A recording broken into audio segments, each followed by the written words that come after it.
立憲、米山市、議員会館に中国製ロボット掃除機はダメなのか？不合理の国粋主義は日本を滅ぼす。自民党の小野田公議員は2025年4月9日の委員会で、議員会館の中国製ロボット掃除機について安全保障上の懸念を指摘しました。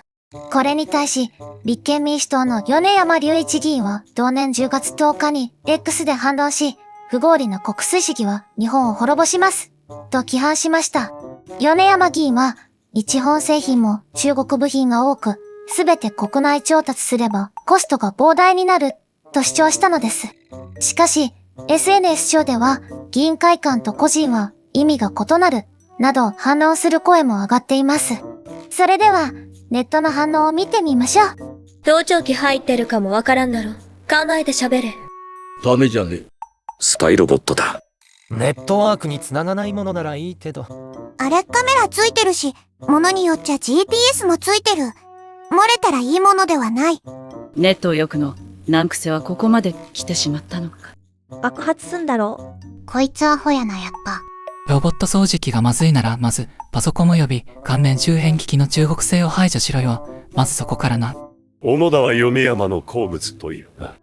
安全保障上の重大な問題があると思われます。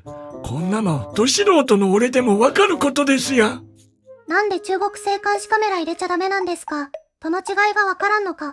いやお前、ネットワークに繋がってりゃ何されるかわからんやろ。よりによって国政の中心に他国のものを取り込もうとする。スパイだ。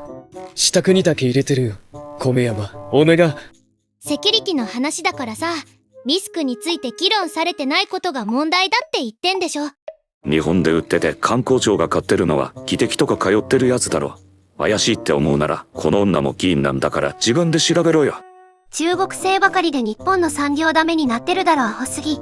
不合理なの？こいつストラウマンの使い手か。あ、はい。スパイ天国万歳ってことですか。日本に清掃ロボットを作っている会社はないの？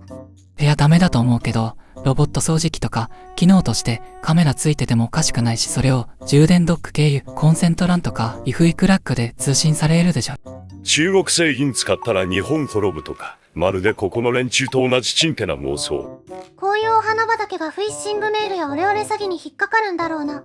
セキュリティの話をしているのに、国粋主義の話に置き換えるとか、置き換えるというか本人もよくわからず無意識にごっちゃにしているだけかもしれんが。法律と医学はそれなりに理解してるんだろうけど、それ以外がほんとさっぱりだよな、W。はって米山、プライドだけはバカみたいに高いくせに、いつも幼稚な人の兄足取りしかできないやつ。理想と実力の差が激しい、典型的な一見共産党支持者と同じ。米山みたいのがいるからスパイ防止法必要だなと思う。ロシアメーカーのアイロンが謎の通信をしてたという事件があった。共産国家の電化製品は公営の施設からは排除すべき。税金で買うんだから安さで選ぶだけじゃなくて国産の買い支えは重要だ。ダメだろう。日本企業の製品を買って応援せよ。米山さん無知すぎるでしょう。USB 卓上扇風機にも中華にデータ送信してたのに。その掃除ロボット、マイク仕込んでません。外国製がどうのより公用関連は国内で賄えよ。こいつに説教しても無駄なんだよな。早くって、高松菜奈もそう。これがバカ左翼の見解か。はい、今回の動画は以上です。最後までご視聴ありがとうございました。